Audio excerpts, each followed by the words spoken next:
Hola, ¿qué tal amigos? Muy buenas tardes. De aquí desde la www.radiovictoriagt.com son las 3:13 aquí por Centroamérica, allá donde está nuestro estimado José de la Fuentejería, son las 5:13 y así el reloj, el cronos va avanzando, pero también la historia de los pueblos del campo popular también va dinamizando y avanzando. José, por favor, saluda a la audiencia. Ya te están escuchando a través de Radio Dignidad de Honduras, Radio Victoria de Guatemala, la voz de los pueblos. También te estamos viendo y te están viendo a través de Rondas Campesinas del Perú, Avia y La Soberana, Minca Comunicaciones de Argentina, El Carajo.org de Colombia, pero también Racinacu Internacional del Ecuador te están siguiendo. Cuéntanos, por favor, saluda a la audiencia. Y comencemos con la siguiente pregunta. Entonces, José, el país vivió un momento así como noticia internacional, en la palestra, en el menú de la noticiero internacional, con la movilización que ocurrió en los últimos 7 días, amagos, etcétera. Cuéntanos qué fue la motivación de esta movilización. Nárranos, por favor. Adelante, José. Muy buenas tardes, compañeros, hermanos. Es un gusto compartir pues con radios populares, Guatemala, Honduras, Colombia, Perú, la Argentina, en fin, porque bueno, por supuesto, no solo que somos la patria grande, sino que al mismo tiempo somos, tenemos medios de comunicación propios en los cuales podemos compartir análisis, podemos compartir opinión y, por supuesto, un tema en esta coyuntura y desde hace ya casi 20 años es Bolivia, ¿no? Con todo este proceso que empezó más o menos el 2000 y que finalmente 2024 seguimos en este proceso, lo que acá llamamos el proceso de cambio, y que a raíz de una disputa al interior del instrumento, ¿no? Porque el MAS no es un partido, ¿no? El MAS es una organización política de organizaciones sociales, ¿no? En 1995 acordaron las SUCB, las Bartolinas, lo que entonces llamábamos los colonizadores, la SIDOP, la APG guaraní, en fin, crear un instrumento político para que siempre indígenas y campesinos voten por sí mismos, ¿no?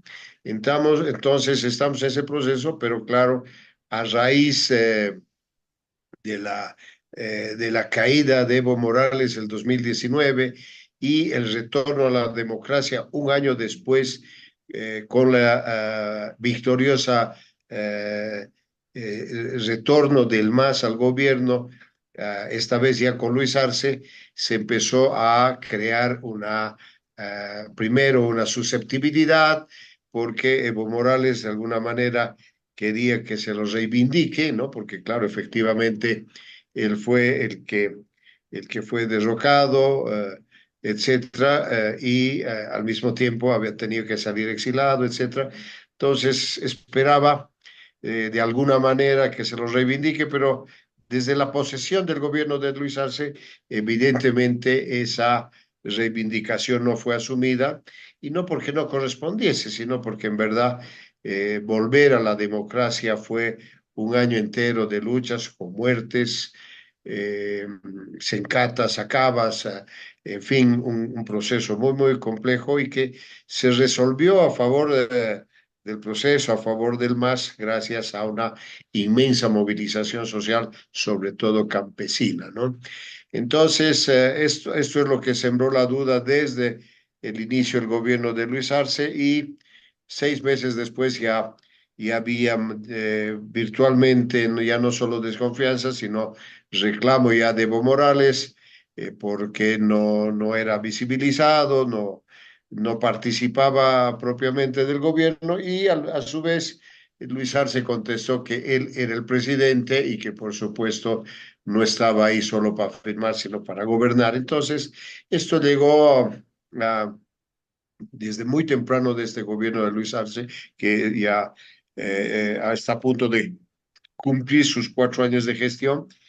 Y en estos 4 años particularmente los tres últimos, pero en especial el último, esto se volvió una fractura interna, ¿no? El MAS, el instrumento, se dividió en términos políticos entre los seguidores de Evo Morales, los evistas, y los seguidores de Luis Arce, los arcistas, y al mismo tiempo también las organizaciones sociales tomaron partido por un lado o por el otro, ¿no?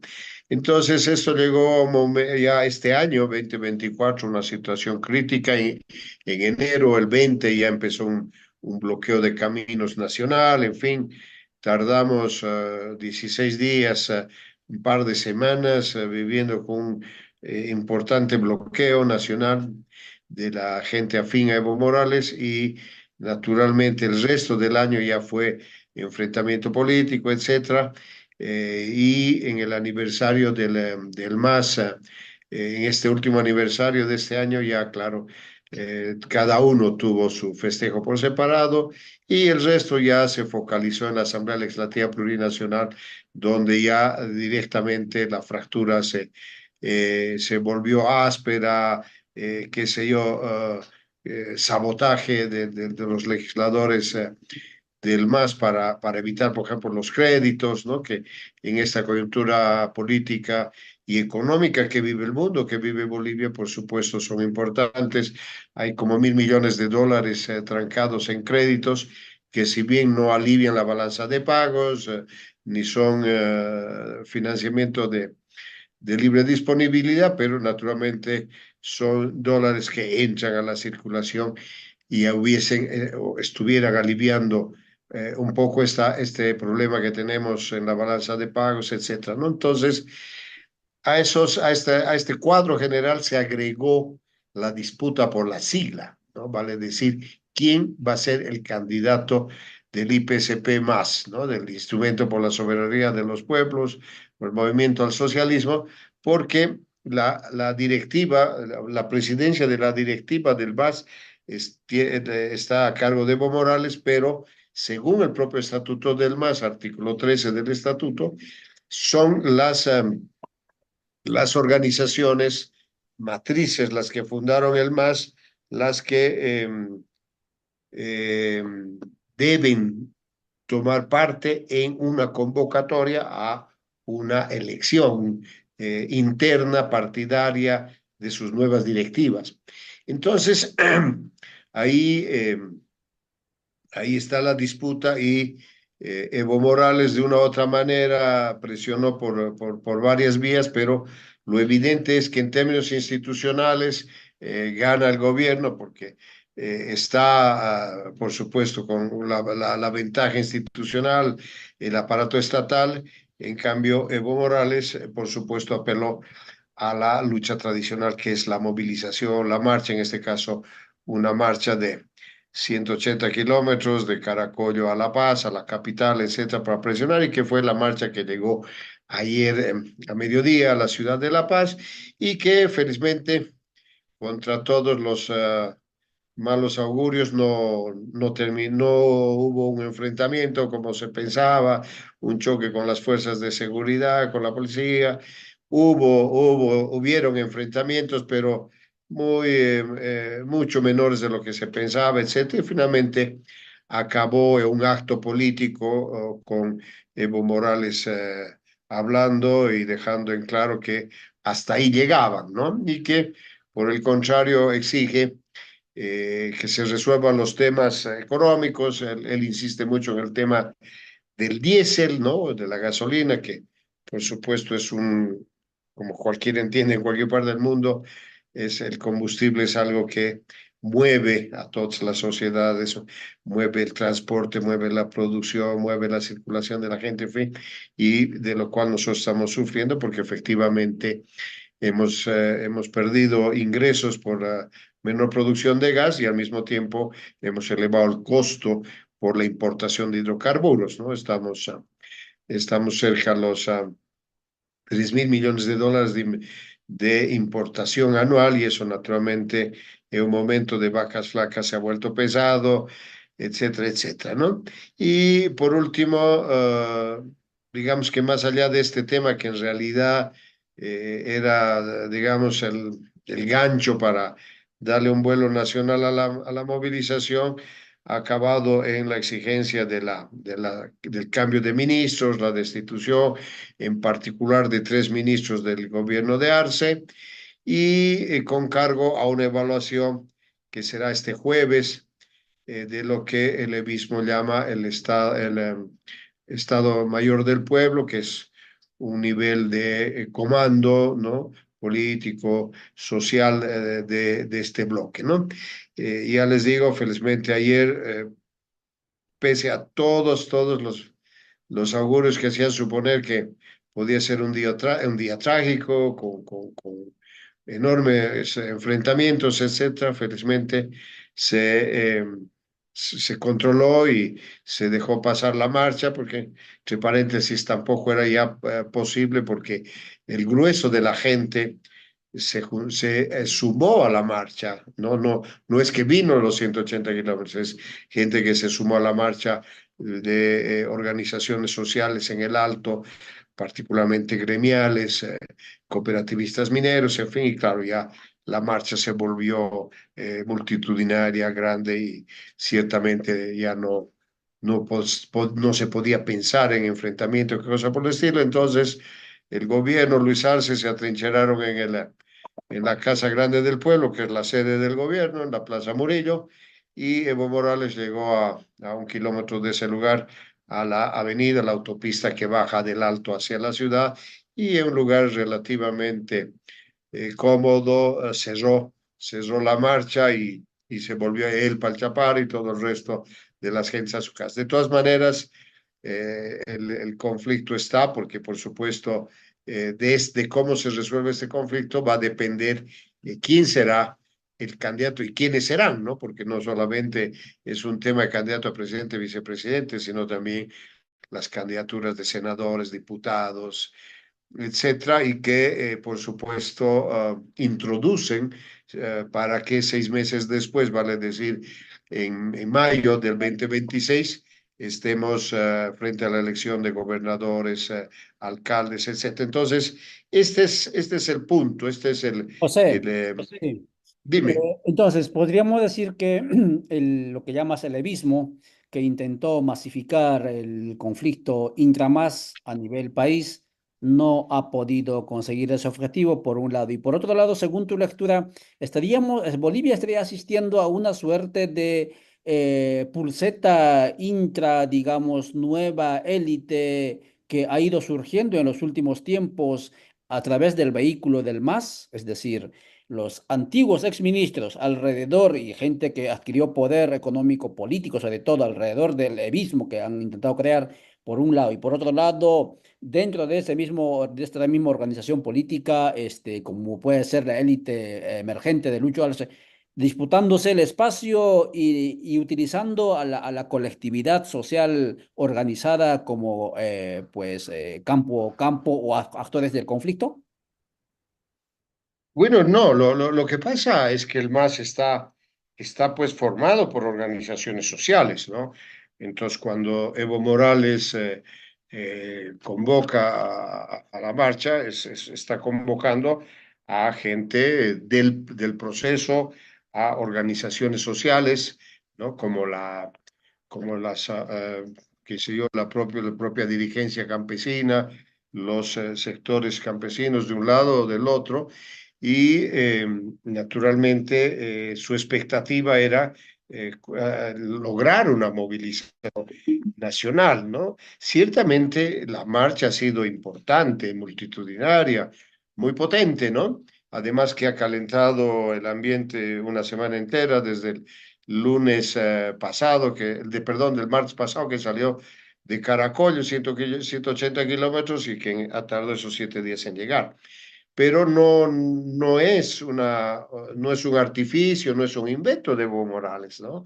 Evo Morales ha demostrado que tiene una importante base social, una importante capacidad de convocatoria a organizaciones sociales, etc. El problema es que había en mi opinión, un problema estratégico, ¿no? Y es el hecho de que no tenía un horizonte claro. ¿Cuál era el horizonte de esa marcha? ¿no? Todos le reclamaban a Evo Morales que diga que esa tremenda movilización tenía que ver con su candidatura, ¿no?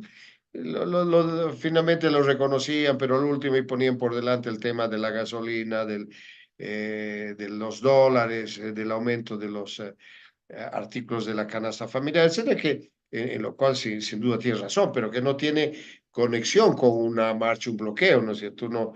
Uno no puede marchar o bloquear para que aparezcan dólares, porque no es así como funciona la economía, de la misma manera que los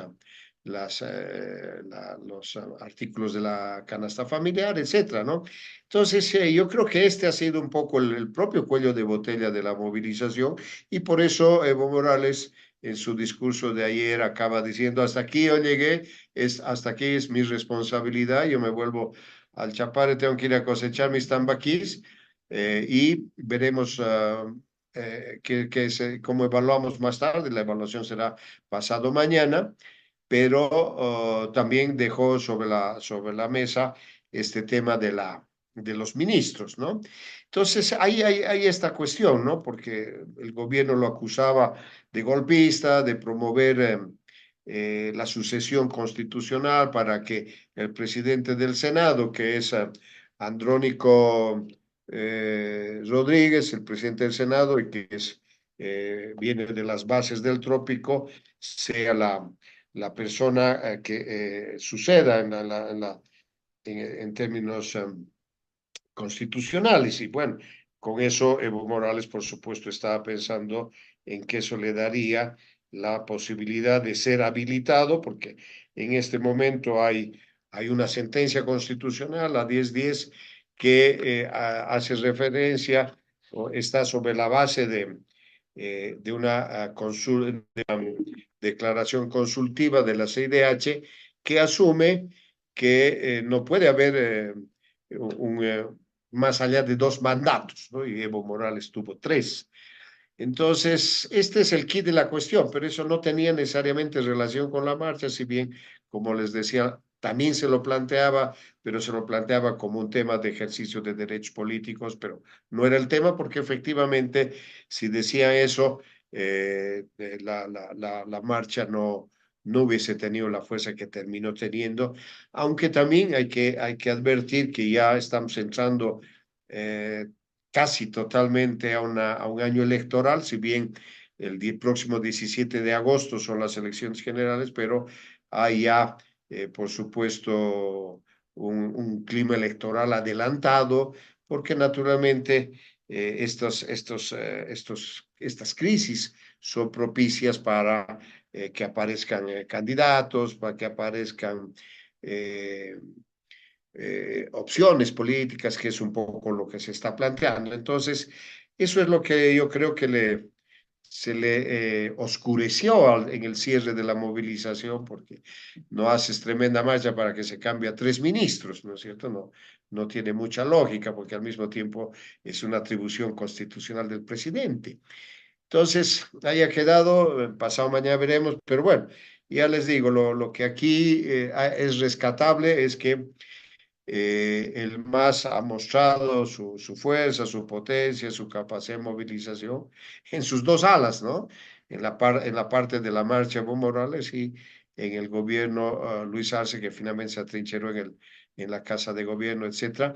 Y tampoco hubo los enfrentamientos mayúsculos, etcétera. Ha habido en varias partes del camino, en Vila, en Ventilla, en La Bajada, en fin, hay heridos, pero no nada de lo que de lo que se pensaba que podía suceder con miles de personas marchando para llegar a la paz y que finalmente iban a ser resistidos de una u otra manera porque esa era un poco la consigna del gobierno, ¿no?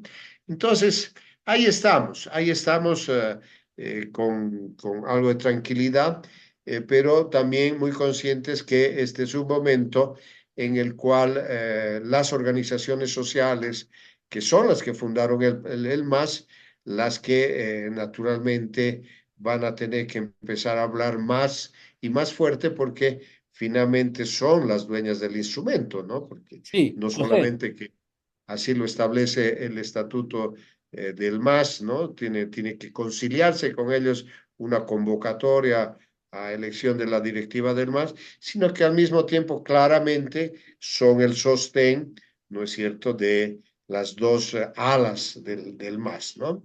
Estamos ahí, eh, pero ya con más tranquilidad. Ayer fue un día muy largo, muy tenso. La gente empezó a moverse de madrugada, etcétera. Y por supuesto, el que no hubiese pasado nada de la que se suponía podía ser una tragedia nos alivió a todos. Y yo creo que también se está abriendo la oportunidad para que se dialogue más, se debate, etcétera. Aunque yo personalmente no creo que pueda haber arreglo alguno político, porque efectivamente está en juego la candidatura. El candidato solo puede ser uno, ¿no? O cuando menos la directiva elegida del MAS es la que definirá las candidaturas, y quien tenga la directiva reconocida por el Tribunal Electoral Plurinacional va a ser naturalmente la que arme las listas, las candidaturas, etcétera, ¿no? José, Entonces, en una lectura un poco más desmacizada, digamos, de la realidad del país que están viviendo, ¿cuáles tendrían que ser los ajustes o las determinaciones que se tendría que tomar en el caso ya que está electoralizándose, digamos, toda la coyuntura por anticipado, en la siguiente campaña y en el siguiente gobierno? ¿Qué es lo que, por un lado, eso que se llama evismo plantea? Lo que no pudo hacer o lo que hizo y se dejó de hacer en este gobierno en el proceso de cambio, y también los que estarían, digamos, con lo que se llama el arcismo, qué es lo que plantean de cara a resolver los problemas estructurales que, por cierto, no se han resuelto aún en el país. ¿Cómo lo ves tú? bueno, el MAS, independientemente de las dos alas enfrentadas, tiene en su haber un 14 años de estabilidad económica, ¿no? Pero además 14 años de una enorme inversión social, ¿no? El haber dado la vuelta a la disponibilidad de la renta petrolera ha supuesto para el país unos ingresos de 60.000 millones de dólares, que en vez que se han llevado las petroleras se quedaron en el país, y que permitieron financiar el gobierno, los tres gobiernos de Evo Morales, ¿no?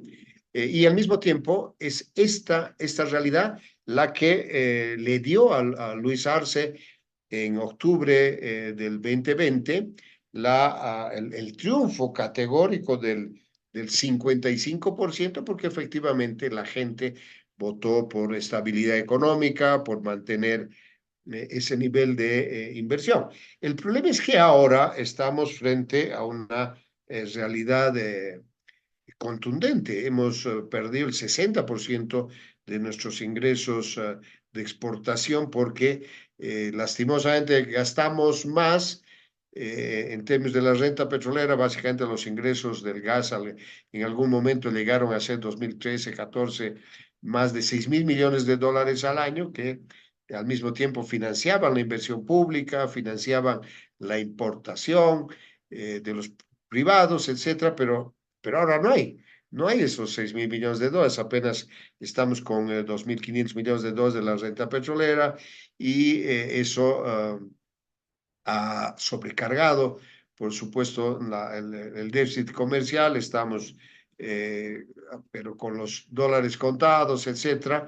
Y entonces un tema va a ser la economía, ¿no? Como por supuesto es en cualquier país el tema económico, ¿no? En Estados Unidos ayer han bajado las tasas de interés de la Reserva Federal, porque por supuesto bajar el costo del dinero es respaldarazo a la postulación de Kamala Harris.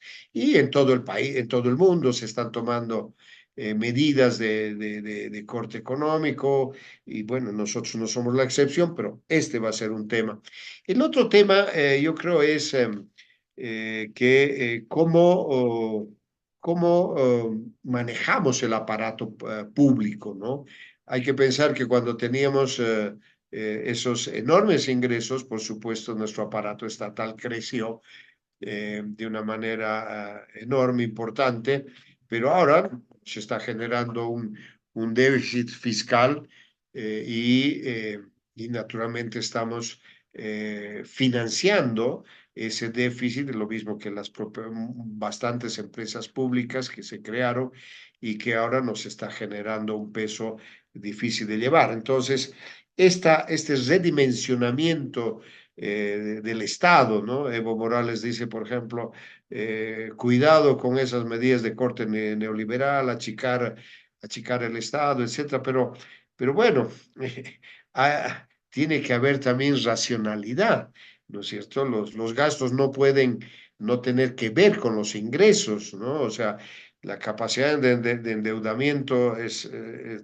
limitada, no es abierta de extremo a extremo, todo lo contrario, tiene sus límites, nosotros no tenemos relación con el Fondo Monetario, no estamos en condiciones de trabajar un stand-by, una cosa de esas, porque por supuesto lo primero que se hizo en Bolivia es dejar el proceso de cambio el 2006, dejar al Fondo Monetario a un lado, y ahora esa posibilidad no hay, pero este es un tema, ¿no? Cómo manejamos el aparato público, este Estado que hace 10 años creció porque teníamos muchos ingresos de la renta petrolera, pero que ahora no los tiene. Entonces, este es un segundo tema. Un tercer tema es qué empresas públicas hay que tener y cuáles no. ¿No? Este es un tema de discusión constante porque, por supuesto, la empresa pública tiene que ser rentable, pues, ¿no es cierto? No puede ser una empresa deficitaria, una empresa que viva del apoyo, del financiamiento del Banco Central, porque en algunos casos, si bien como en el tema de los hidrocarburos o el tema del litio, es por supuesto el Estado el que debe financiar, etcétera, pero hay rubros en los cuales no tiene sentido que el Estado esté necesariamente cuando puede ser, por el contrario, una inversión privada, porque son producciones o negocios de tipo de consumo, etcétera, que no hacen al valor estratégico, al carácter estratégico del Estado, ¿no? Y también un cuarto tema obligatorio va a ser y cómo nos relacionamos con el mundo, ¿no? El presidente Arce está hoy día en Paraguay en la primera reunión del Mercosur, porque ya somos miembros plenos como Bolivia, pero pues ahí hay que ir a negociar acuerdos, ¿no? El mundo contemporáneo se ha vuelto, este mundo multipolar, ya se ha vuelto un mundo donde la gerencia de los negocios va a pesar mucho, ¿no? Este esquema de los BRICS, en fin, ha abierto posibilidades enormes en la relación sur-sur y sobre todo para países como Bolivia, que como el caso del Mercosur, donde tenemos ya socios importantes como el Brasil, naturalmente nos abren otro tipo de posibilidades, pero esto tiene que ver con las relaciones internacionales, ¿no? Entonces, ahí un cuarto tema obligatorio va a ser con cómo llevamos nuestra postura en este nuevo mundo multipolar, tan fragmentado, tan enfrentado, ¿no? Con guerras como la de Rusia-Ucrania, qué sé yo, el Líbano que está, y Irán que están a punto de desatar una contraofensiva ya abiertamente de guerra contra Israel, el genocidio en Gaza, en fin, ¿no? Los hutíes que los tienen a mal traer a- en el Mar Rojo a la propia armada norteamericana, inglesa, etcétera. Entonces, este es un mundo muy complejo y un cuarto tema va a tener que ser ese, cómo nos relacionamos, cómo nos movemos en un mundo que claramente ha cambiado de una manera importante y al mismo tiempo está claro que las alternativas que hay ya van a seguir otros esquemas, ¿no? la negociación del litio está vinculada a la China, a la a Rusia, ¿no? Pero al mismo tiempo el Brasil está acá es la octava potencia económica del mundo, es nuestro vecino en miles de kilómetros, en fin. Entonces, este es un tema porque por lo demás ya sabemos, el grupo ALBA se ha fragmentado, Lula da Silva está enfrentado con Maduro y con Ortega. Entonces, claro, ahí va a ser un tema inevitable de la discusión política, cómo se manejan las relaciones internacionales de Bolivia en este emergente y nuevo mundo. Muchas gracias, José de la Fuente Gería conversó con www.radiohistoriagt.com y cuando son las 3:43 aquí por Centroamérica, cerramos esta entrega de análisis que justamente hicimos a raíz de la llegada y de la conclusión de la movilización que se realizó en la última semana allí en Bolivia. Muchas gracias, José, gracias, estimados seguidores de www.radiohistoriagt.com. Nos veremos próximamente mañana a las 6 de la mañana. Nos estaremos viendo para seguir abordando sobre el tema de la articulación continental. Hasta entonces, chao, chao. Hasta luego, un gusto y un abrazo para todos. Hasta luego.